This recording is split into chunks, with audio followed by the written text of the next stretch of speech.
Okay, we are now recording, so welcome everyone to our weekly call. If you're watching the recording, join the live version. It's much more fun. You can learn about all sorts of things before we start recording. Um, uh, yes, so firstly, thank you to our sponsors of the call, DNS Arc, who've been sponsoring the call for almost 2 years, 2 years next week. So their support is very much appreciated. And anyone that wants to sort of pick up the baton from DNSOR, please reach out to me offline. It'd be good to have a conversation about that. But in the meantime, the focus for our call this week, I think I've mentioned on the call previously, one of the extraordinarily interesting sessions at the ICANN 86 policy forum from a couple of months ago now was Chaoyi Lu, who I'll be handing over to very shortly, had a lightning talk. So he only had, I think it was either 10 or 15 minutes. And he, in that time slot, sort of took us through some summaries of a range of academic conference papers on the DNS and security, which I thought was extraordinarily interesting. And he highlighted brief summaries of all of the papers. He sort of grouped them into different topics and so on. I thought that was a tremendous use of a lightning talk, but in fact could probably warrant both being reprising, because roughly about maybe 50 people in the room. There's an SSAC lightning talk, security and stability of the DNS sort of group within ICANN. And I thought it warranted being reprised, but perhaps also with a little bit more time, because it was very time constrained, because there were two other topics which were also really interesting as well. So we sport for choice in those lightning talks. So anyway, without further ado, I'm going to hand over to Chaoyi Lu, who has very generously agreed to join us from, I think, are you Beijing, I think, Chaoyi Lu? Where it's a little after 11 p.m. So he's stayed up late to join us. So thank you for that, for doing so, representing the ICANN SSAC. And given it's late, then let's be easy on him with questions, not too many hard questions. And yeah, as I hand over, also apologies for the captioning, which is calling you Cherry, which is the joys of auto captioning. I don't think I was saying it completely wrong, but anyway, over to you, Chaoyi. I'm really looking forward to the presentation. Thank you for coming. Okay, thanks, Andrew, and thanks for inviting me here. Uh, actually, inviting me to return here. I believe I was able to join this call around 6 years ago, I believe. So it's good to be back, and it's great to uh, have our colleagues interested in this piece of work. Should I just share my screen? Okay. So can everyone see my slides? Yep, that's worked. Okay. Hello everyone. My name is Chaoyi Lu, and thanks for having me here. So a little more about myself. I'm currently working as an academic researcher. I've worked on various topics around the DNS for several years, from protocol operations measurement, large-scale data analysis, to finding new security threats. I believe one of my best-known papers was about measuring the deployment status and usage of encrypted DNS, which was back in 2019. And I became a recipient of the IRTF Applied Networking Research Prize for that very piece of work. And you may find more about me and my publications on my personal website. and now also serving on the SSAC, or the Security and Stability Advisory Committee of ICANN. So back to the talk. This is a talk I gave as a lightning talk at ICANN 86, summarizing DNS and security academic conference papers published in 2025. Well, I also did this last year at the same venue, which now will become a series. So we'll look at what has been focused by the academia, what has been found about the DNS in the last year, and how these could interest our community. So the scope includes 12 venues, including Tier 1 and Tier 2 conferences about security and networking. So to start with, we'll have a look at some counts and numbers of these papers. So this year, our investigation found 20 papers about DNS and its security. The number back in 2024 was 23 papers, so we can see that DNS is still a hot research topic in the academia. So the papers in 2025 show an even distribution among three categories: measurement, new threats, and detection or solution categories. So here are the paper listed in the measurement category. They focus on obtaining real-world data about different types of DNS abuse, DNSSEC errors and new features, and DNS servicing. The second category, papers that discover new security threats or attack vectors. So in 2025, denial of service is still a very popular subcategory, followed by cache poisoning and registry operational flaws.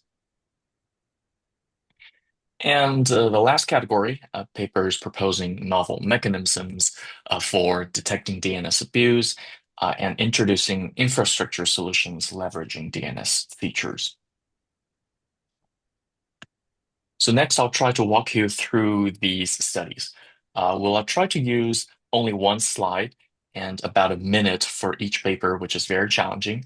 So I'll talk about more about the core technical insights and major conclusions instead of the details. But I wasn't able to author any of them, unfortunately, but next year I will. So before I start, a full disclaimer, the contents presented here are taken from the papers and are of the author's opinions. So let's start with the measurement papers, which are all about obtaining data around the DNS. So the first paper, it tries to find the key factors behind phishing domain registrations. We already know that cyber criminals are continuously registering new domains, which are highly concentrated in a handful of registrars and TLDs. So this work, supported by ICANN's Informal project, the authors quantify how operational and financial features are driving this abuse. So some conclusions from the paper. Conclusion number one, price matters. The authors find lowering domain prices by $1 correlates with a 49% increase in malicious registrations, and that bundling free DNS services caused a massive surge in abuse. Conclusion number two, automation has been heavily exploited. Registrars that allow bulk automated registration via their APIs are experiencing a staggering increase in abuse. And conclusion number three, verification, even in its simplest form, can be effective. They find that enforcing simple email or mobile verification drops abuse by as much as 70%. So the next paper investigates the life cycle and infrastructure of APT domains. Well, detecting APT domains has been difficult because the relationship between the malicious infrastructure and the actors has been highly transitory, and that attackers can persist for years with dynamic IP changes. So by analyzing DNS traces of known APT groups, the authors find that APT actors are frequently reutilizing their infrastructure. Well, they also highlight the importance of historical data in forensics because most IPs stop pointing to active domains after an APT is disclosed. So for organizations, the authors find APT actors typically provision their domain infrastructure more than 300 days before an attack is reported. So historical network logs are recommended to be maintained for at least 2 years to effectively detect and trace these threats. And next, we look at how enterprises are defending themselves from DNS abuse.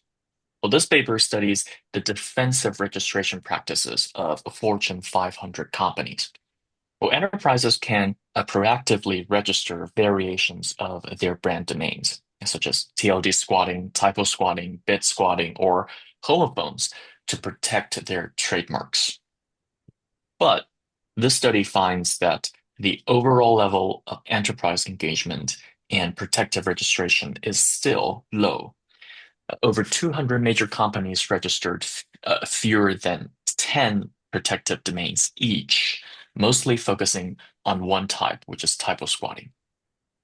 And meanwhile, current online brand protection tools, or OBP tools, while they're widely utilized, often miss critical domains that still receive high user traffic. So the authors strongly recommend that companies utilize passive DNS data to identify and proactively register available domain variations that see high query volumes.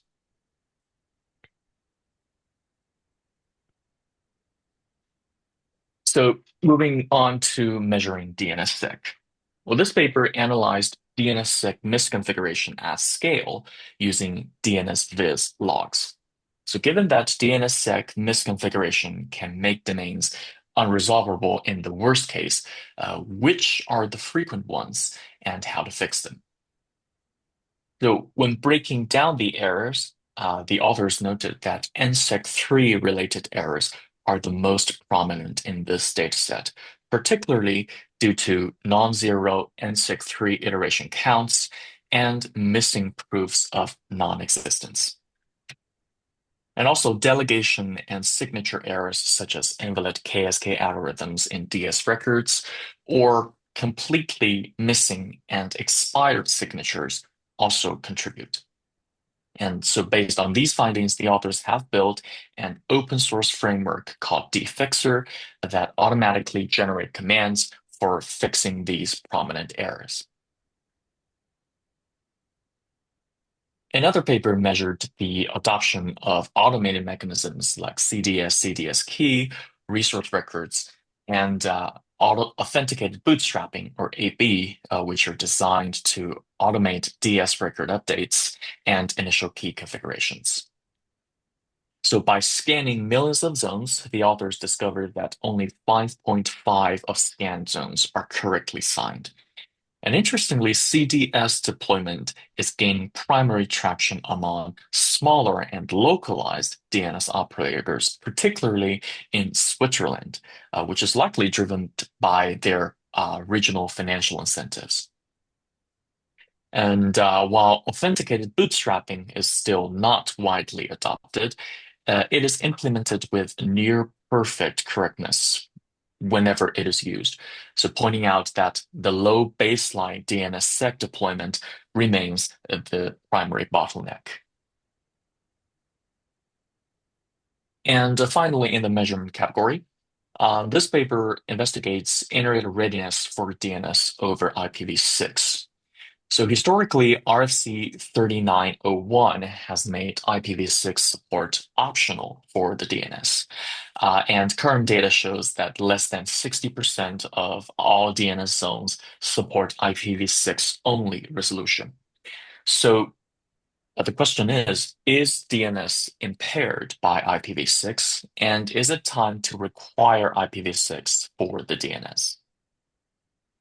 So by tracking the daily resolution of the top 10 million domains under various path MTU discovery scenarios, this study finds that while DNS timeouts are slightly higher in IPv6 due to some local network misconfigurations, IPv6 and IPv4 fragmentation are comparably functional. The traditional fear that broken MTU paths would severely impair IPv6 DNS resolution is not indicated in the data. So the authors conclude with an active policy recommendation. They recommend that it is time to officially recommend that IPv6 should be used in the DNS. So our second category of papers focuses on new DNS security threats. So what has been found this year? We start with a denial of service vector that I quote from the authors, turns a security feature into a weapon. So in DNSSEC, the check-in disabled bit or CD bit is designed for troubleshooting. When it is set, a validating resolver returns unvalidated data and signatures without authentication. However, the authors discover that many resolvers are caching and, more importantly, reusing this unvalidated data for subsequent DNS resolutions. So when CD bit is set, an attacker can send a query to a resolver and then inject a forged invalid DNS response. The resolver caches this bad data, and then when an ordinary client sends a standard query for that victim domain, the resolver reuses the unvalidated cache data, fails validation, and returns a serve fail, which cuts off access to the victim domain completely. And through some field tests, the authors find this threat widespread, affecting major DNS software packages and public DNS services, so highlighting an urgent need to restrict the reuse of cached, unvalidated data. Another denial of service threat comes from devices called transparent DNS forwarders. So these are the devices, which are mostly consumer routers, that forward DNS queries upstream without rewriting the source IP or caching the responses. So because they do not respond directly, they are invisible to standard scanning platforms like Census, but studies have found they account for 30% of the open DNS infrastructure. So the authors first find about 530,000 transparent forwarders and demonstrated how they can be weaponized. Specifically, they can be used to penetrate network firewalls to reach what is called shielded resolvers behind these firewalls. So because these internal resolvers are hidden from the outside, they often have much looser rate limits or still support some massive response types like type any queries, allowing attackers to generate highly amplified flood traffic far more efficiently. So the next paper introduces a flush reload side channel attack targeting DNS forwarders, using their caches to precisely infer whether a user has visited a specific website. The attack works in three steps. First, the attacker flushes and clears the forwarder's cache. Second, they wait for a specific time interval. And finally, they measure the response time for a target domain query. If the DNS response is ultra fast from the DNS forwarder, it means a local user queried it during that interval, and there is cached data in the forwarder. So the authors tested this across various browser and OS combinations, showing that some are susceptible to this cache stooping technique. And also about DNS caching, this paper demonstrated that a classic threat can be back. DNS cache poisoning via the birthday paradox.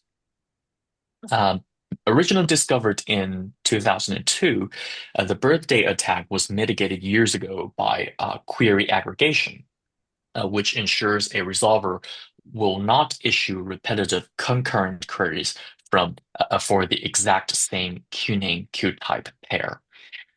However, the authors found an implementation blind spot after ECS or EDNS client subnet is introduced. Specifically, in these implementations, query with ECS are aggregated based on the triplet of QName, QType, subnet.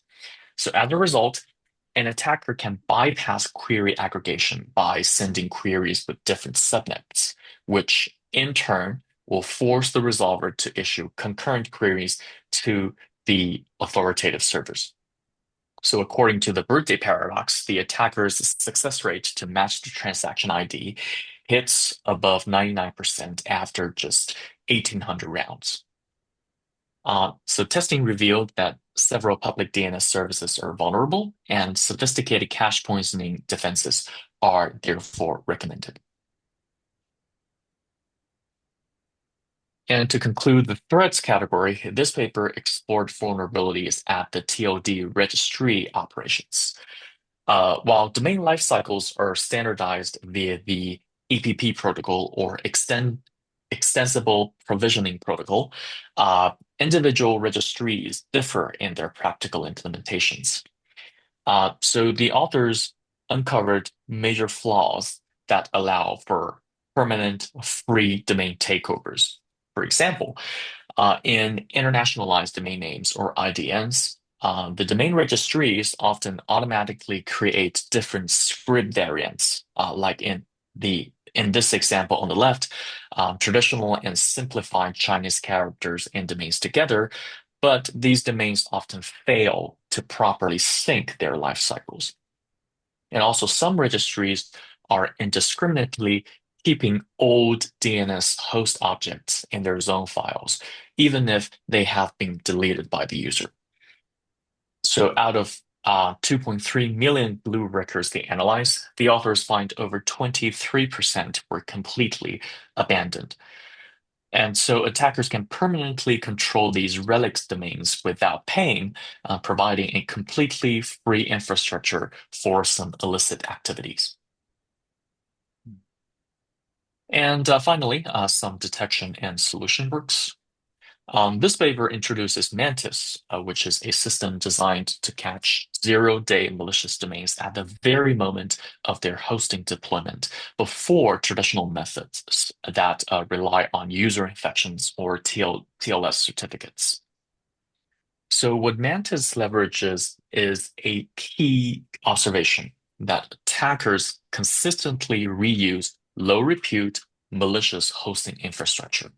So by feeding daily URL feeds from VirusTotal into a passive DNS crawling system, Mantis will construct a graph correlating domains, IPs, and name servers. And then using a GNN encoder, this system classifies malicious domains with high accuracy, outputting a reliable daily block list that catches threats before users even access them. So, addressing the resurgence of cache poisoning attack, this paper proposes POPs, or a cache poisoning prevention system, which is designed as a lightweight intrusion detection module for DNS resolvers. So, what the authors do first is systematically categorizing decades of cache poisoning attacks into single packet injections and multi packet floods, as mapping out their use of port guessing, fragmentation, or out of bailiwick data injection. And accordingly, POP's system enforces three simple but powerful behavioral rules. So, rule number one, the system will alert if the number of incoming responses differing by only one single field passes a strict threshold. And rule number two, alert immediately upon seeing the first fragmented packet of any DNS response. in rule number 3, alert if the query name falls entirely outside the authoritative bailiwick of the responding server.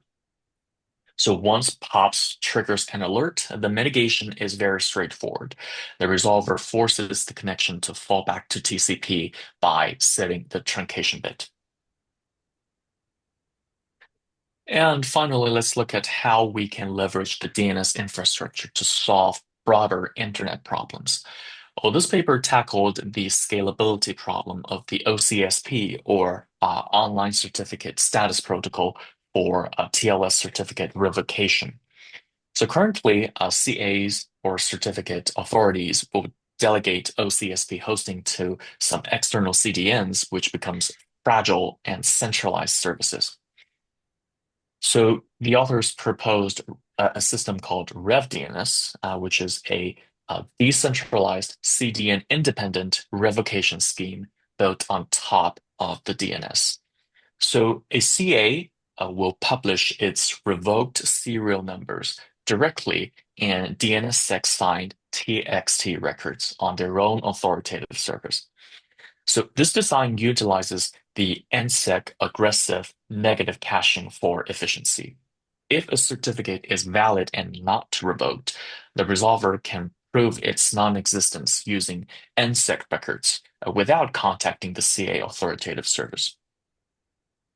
So evaluation shows that for massive CAs like Let's Encrypt or GoDaddy, storing the revoked certificates using the ECDSA algorithm in the DNS only adds a manageable size to their zone files.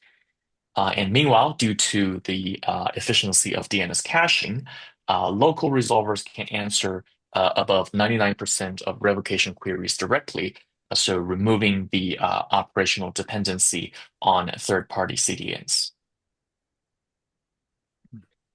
So yeah, that's a quick summary of the past year's academia about the DNS, and we'll continue to monitor what happens in the papers and bring them to our community. So stay tuned and thank you.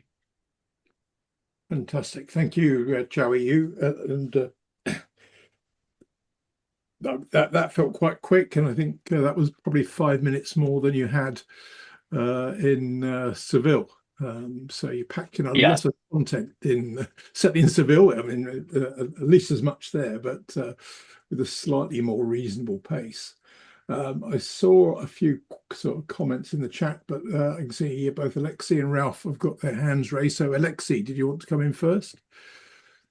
All right. So on the POPs paper, there was the idea of mitigating attacks by recognizing, yeah, this one. Did the paper have any sort of configuration examples or existing software that is able to do this, or is it just theoretical? From my understanding, it is developed as a module of the intrusion detection system rather than a module directly on the resolver software. So what the authors do, I believe, is more of theoretical analysis. I'm not sure if there is an implementation from the authors. I'll need to check the paper again. Thank you. Thanks. Alexi. Ralph, did you want to come in? Yeah, you're on mute, Ralph. Okay, so yeah, sorry.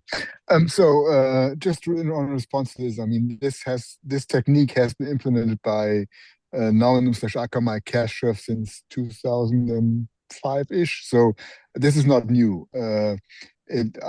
I'm not sure if there are other implementations of it, but switching to TCP when you get kind of like discontinuing or wrong packets back to your questions, that's kind of like not a new technique. So the actual question I have was, I've never heard about ATP. I mean, I think maybe what is APT. That? Or APT, yeah. Advanced persistent threat. What is that? It is I'll try to find this slide. If you were being cynical, you here. would say it's a marketing term for a very scary virus. It's more So, operators than viruses. Okay.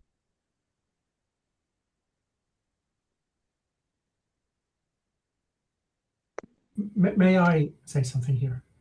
Sure. So APTs are usually, or quite often, governmental entities or government-operated entities that try to attack other governments or do industrial espionage or stuff like that.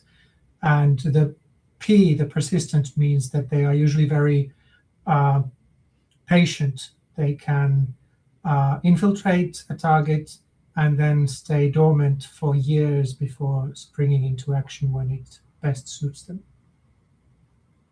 Yes, exactly. Thanks for providing that explanation. Okay. Thanks. Just for humour, at the IEB age verification workshop, teenagers in a home environment were designated APTs on the basis they were consistently trying to bypass all potential restrictions on their activity. But I don't think that's an official use of the phrase, but that's an alternate example of an APT that's a non-governmental one. What just pick up one of the comments in the chat, Chaoyi Lu. One of the, I apologize, I've forgotten which of the papers, but it's one of the earlier ones which talked about things like email and telephone validation to reduce DNS abuse. Yes, that's the one. Yes. Which that was really interesting because in the context of the ICANN 86 meeting, I think possibly the next session I went into, or certainly one fairly soon afterwards, I was in the GAC, so the Government Advisory Committee, for those of you who aren't ICANN aficionados, and the registrars were putting forward a presentation on what they were offering to do to try and mitigate the risk of DNS abuse. And in my humble opinion, some of them were pitching something which felt like they were trying to do the least possible at the least cost. So that's not this paper, just to be clear. This is a comment on some of the registers and registrars in a different presentation. And they talked about possibly introducing email and or mobile verification as a very rudimentary know your customer type measure, even though they felt it was entirely pointless and would achieve very little. So I did in the chat in that session reference this research, and even something as trivial as email verification from this research appears to have a significant impact, even though it's trivial in my view to bypass that sort of verification. So even very modest friction being introduced into the system seems to have a strong negative impact on DNS abuse, which is a good thing. So it's good to see that that's backed by research. All right, let's just see if anyone else wants to come in with any comments or questions. I'll give you a chance because we covered a lot of ground in a very short space of time. Alexei, do come back. So about this slide, the payment methods category, is the zero or the baseline paying with credit card? In the table bottom right.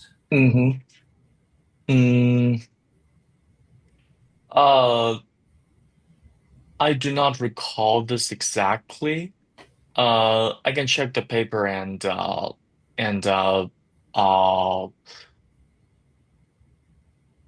I can check the paper real quick. Well, more importantly, it says accept bank transfers minus 34%. Does that mean that if you just add that option to the payment methods, it already makes you safer? Or is it that if that's the only payment method option?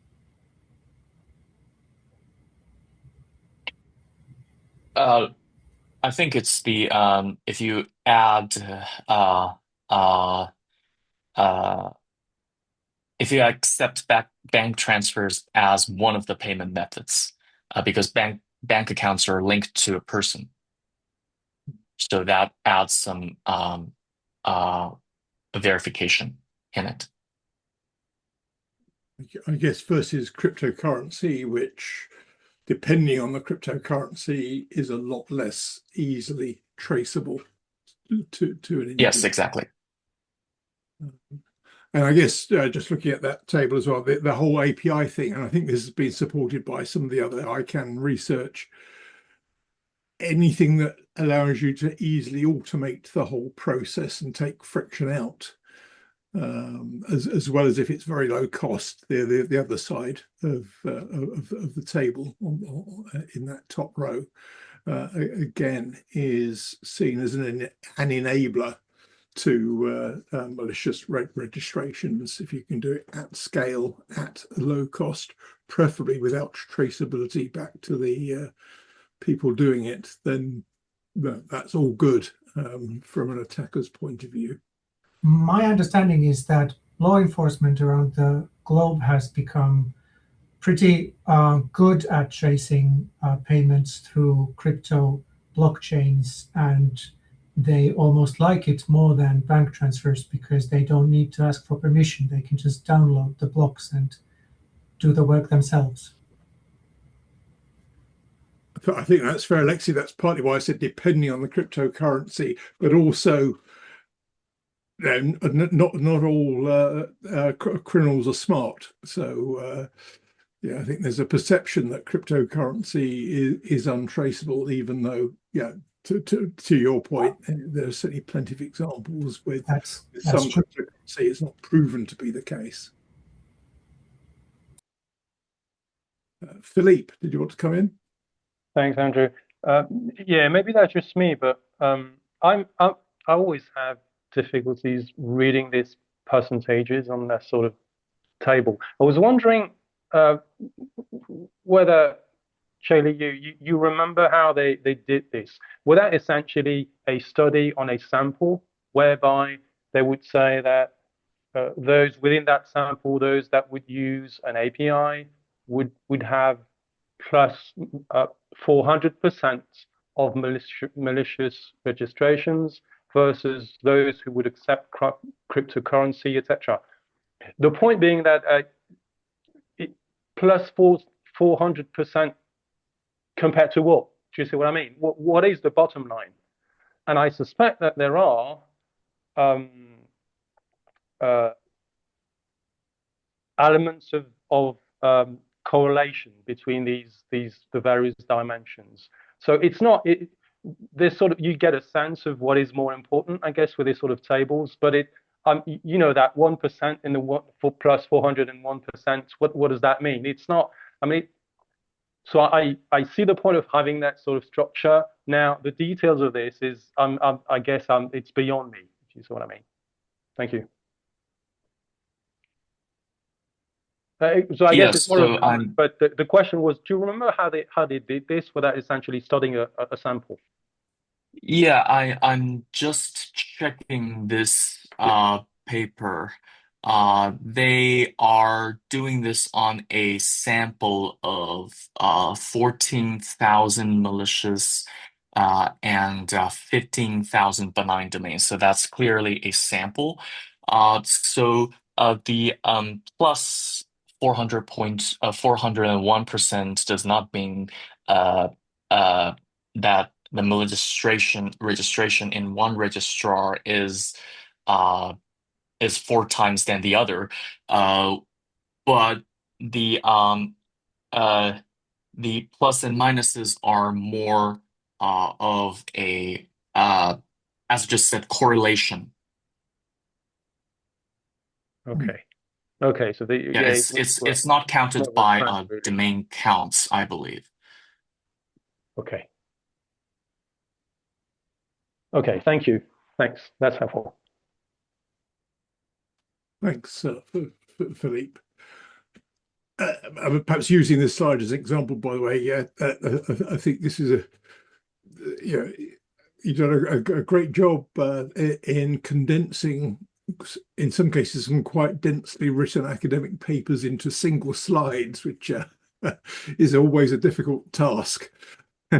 There's probably 30 pages or so of dense text, so to sort of try and tease that into one PowerPoint slide is quite impressive. Thanks. Okay, we might sort of pause there. I mean, hopefully it's given everyone a sense of, I think, the richness of a very short presentation covering a lot of ground in a very short space of time. So thank you, Chaoyi Lu, for doing that. And actually, a question from Vicky: are you happy to send me the slides afterwards to share onwards? Yeah, sure. Yeah, thank you. I think they definitely warrant people studying them at their leisure to sort of read through properly. And maybe I'll make a note of that paper we were just talking about. We know Yevgeny from Core Labs, one of the co-authors. I'll perhaps reach out to her, see if she'd like to come on to a future call. Because that was one of the more, in my view, I'm biased, obviously, one of the more interesting papers from the selection.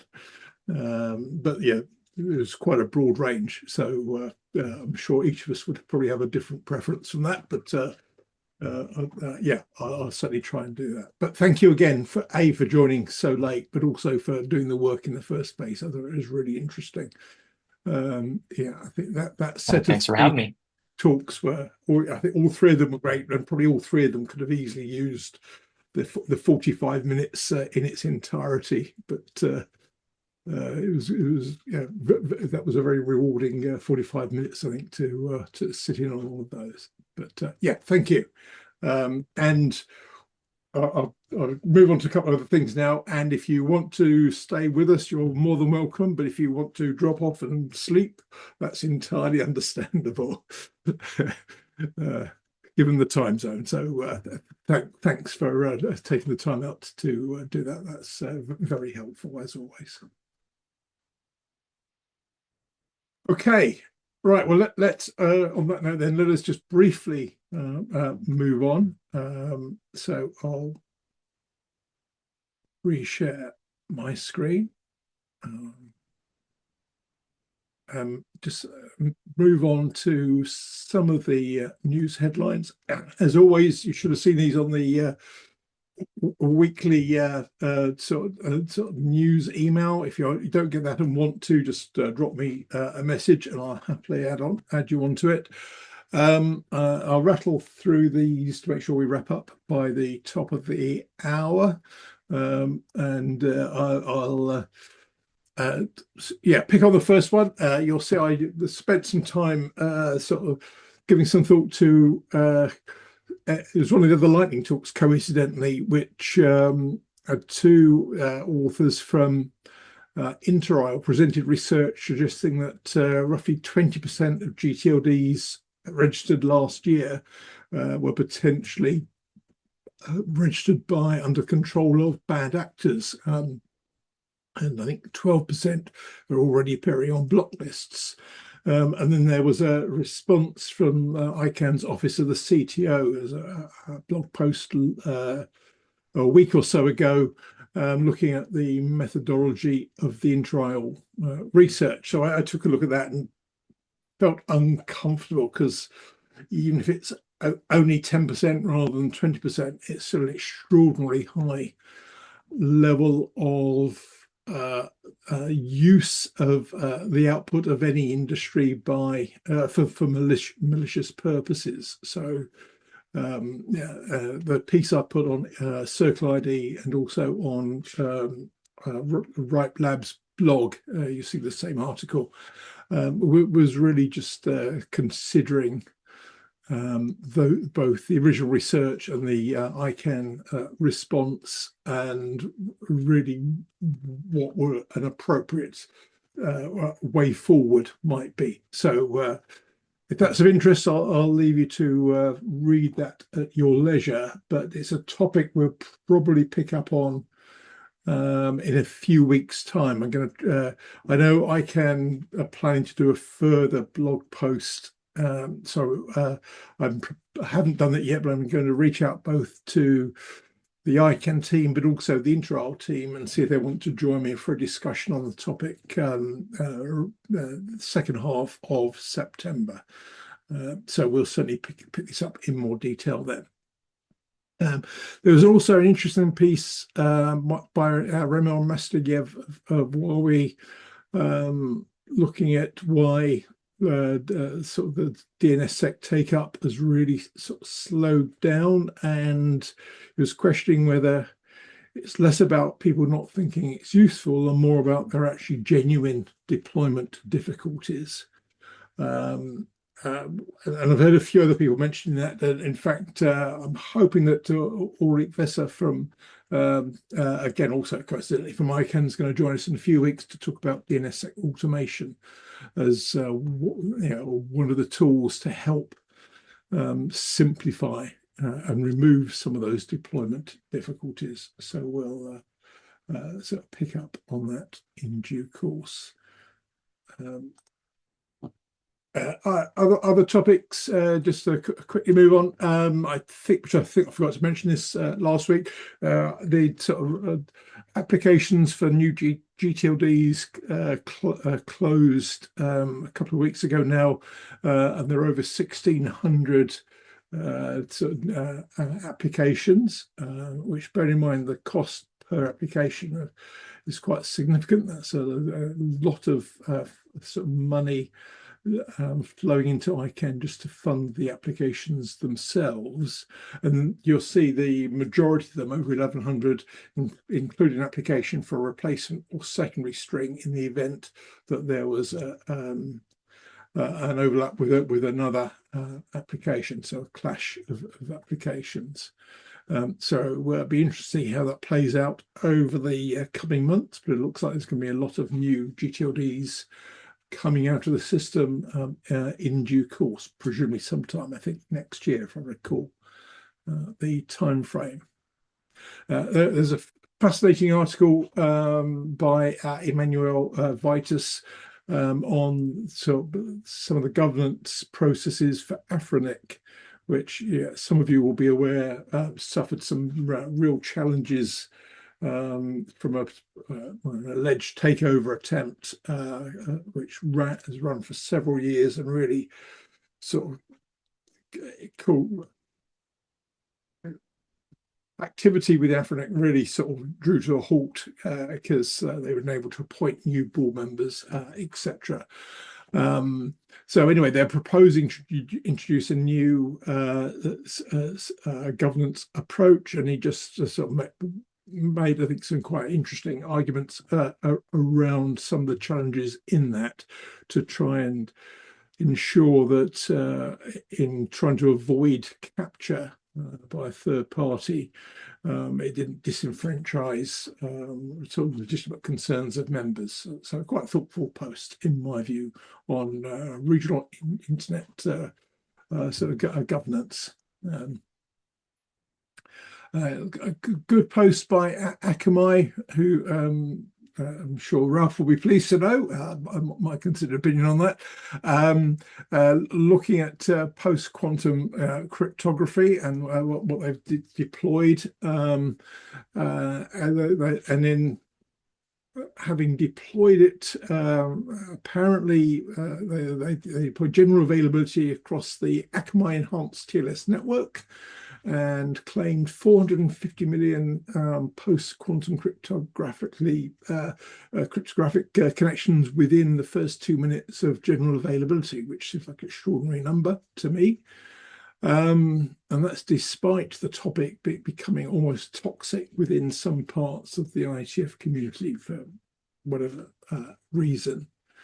And then coincidentally, the Internet Architecture Board of the IETF has just announced their plans for a workshop on accelerating the deployment of post-quantum authentication, on the 11th and 12th of October is the tentative date.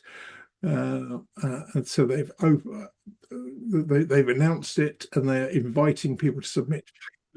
It's invitation only, and in reality, you to get an invitation, you typically need to submit a paper on the topic. There'll probably be some exceptions to that, but that would be the main way of having an invitation.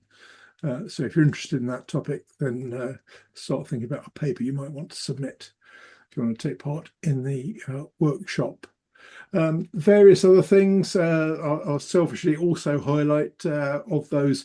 David Redekop foolishly invited me to join his podcast, and that was made available, I think it was last Monday. So you can see the recording of that, where he's tried to pull out things which seem vaguely coherent from me. So him and his team of editors, I think, had to work manfully to do that. So thank you for that, David. It was a great experience to have a second go at that after joining you with others in Edinburgh during the OARC meeting as well.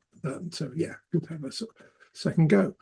Yeah, and then there was some coverage of some additional blocking orders from in France through the Paris courts, just to coincide with the start of the new football season.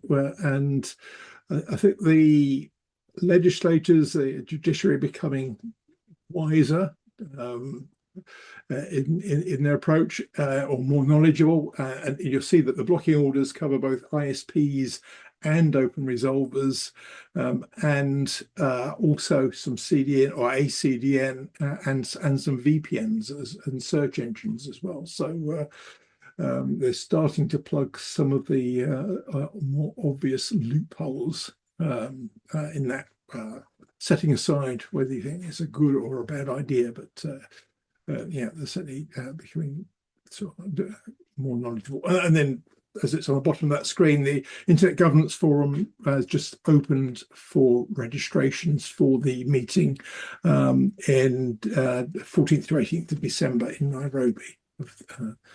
So if you want to talk about all internet governance policy options, then the annual meeting will be in quite pleasant times of Kenya this year.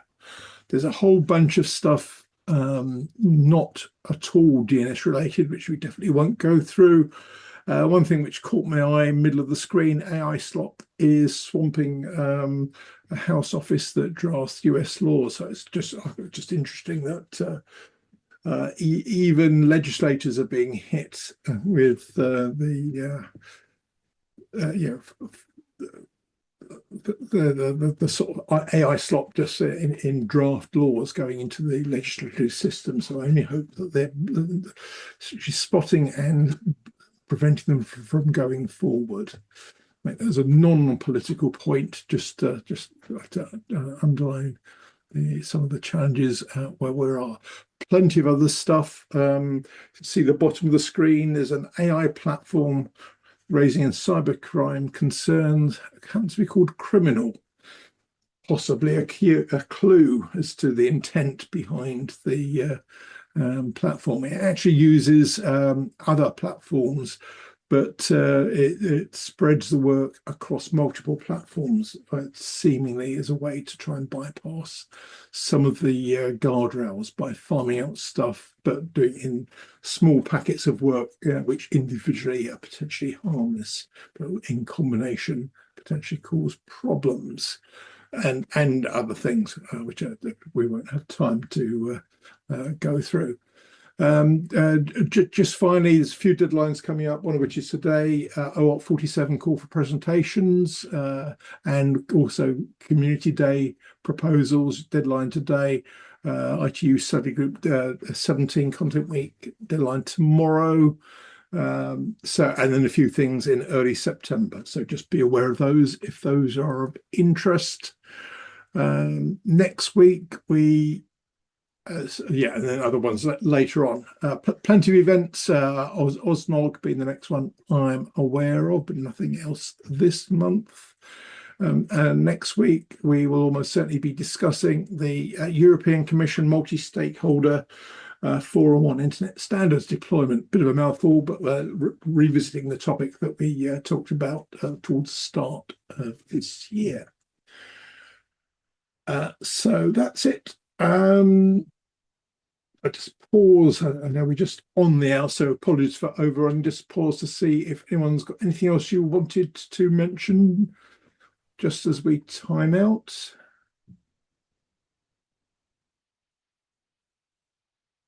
If not, I can't see anyone typing. So thank you again, Chaoyi Lu, for sort of joining us so late in the day. That's very much appreciated, and thank you. I think you've already sent me the slides, so I'll get those shared with a link to the recording in due course. I hope that was interesting to everyone. Thanks all for joining. Have a fantastic week, and look forward to catching up same time next week. But have a great week in the meantime. Thanks all.